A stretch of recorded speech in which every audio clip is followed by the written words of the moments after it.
हरेक यात्राको उद्देश्य गन्तव्यमा पुग्नु मात्र नभएर आफैलाई चिन्नु र नयाँ अनुभव बटुल्नु पनि हो।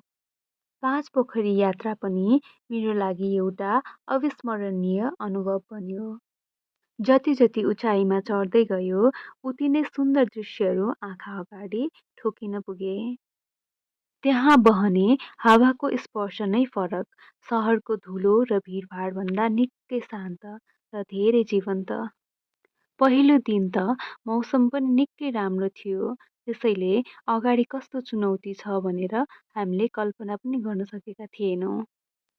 तर जब पाँच पोखरीबाट फर्किँदै गरेका एकजना यात्रुसँग भेट भयो, उहाँले माथि माथि बाटो पुरै 4-5 फिट हिउँले ढाकिएको छ र आफू बल्ल बल्ल हिँडेर त्यो बाटो कटेको भनेर सुनाउनु भयो।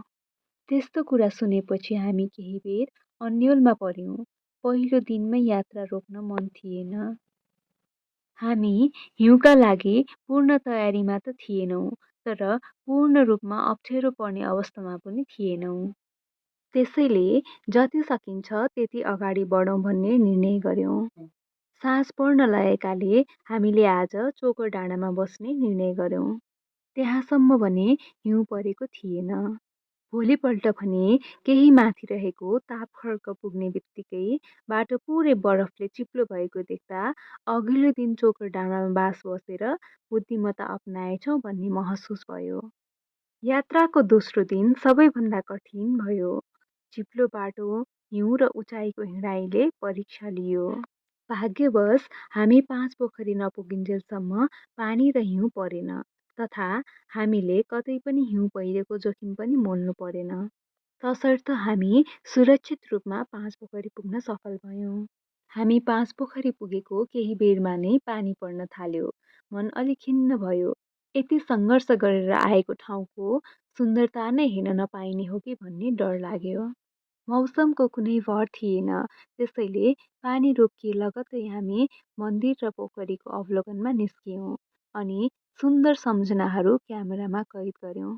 तर तेस्रो दिन बिहानै प्रकृतिले हाम्रो धैर्यको मिठो पुरस्कार दियो।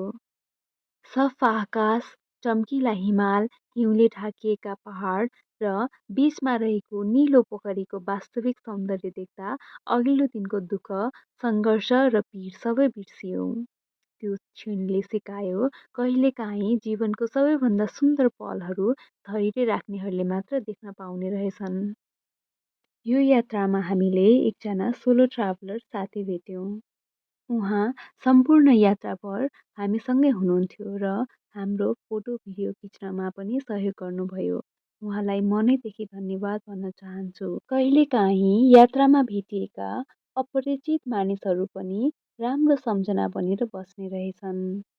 हामी बसेको होटल भर्खर भर्खर सञ्चालनमा आएकाले कोठाहरू पार्टिसनले मात्र छुट्याइएका थिए र खुल्ला नै थिए, तर त्यस्तो अवस्थामा पनि हाम्रो सामान पूर्ण रूपमा सुरक्षित थियो। यो यात्रामा धेरै यात्रुहरू पर्याप्त तयारी बिना र ढिलो आइपुग्दा निकै कठिनाई झेल्नु परेको कुरा सुनियो।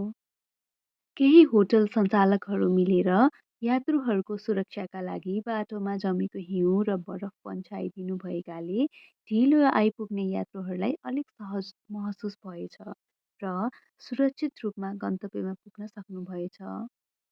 होटल सञ्चालकहरूको यो कार्य प्रशंसनीय लाग्यो। अफ सिजनमा र प्रतिकूल मौसमका बेलामा नोस्याम पार्टीदेखि पाँच पोखरी बीचका अधिकांश होटल र चिया पसलहरू बन्द हुने रहेछन्। त्यसैले बीचमा खाना खाजा वा आराम गर्ने ठाउँका लागि भर पर्न सकिने रहेनछ।